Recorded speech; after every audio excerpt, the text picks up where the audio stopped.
بسم الله الرحمن الرحيم ألف لام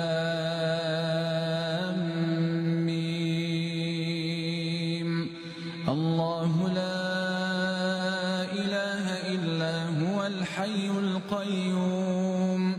نزل عليك الكتاب بالحق مصدقا لما بين يديه وأنزل التوراة والإنجيل من قبل هدى للناس وأنزل الفرقان إن الذين كفروا بآيات الله لهم عذاب شديد والله عزيز ذو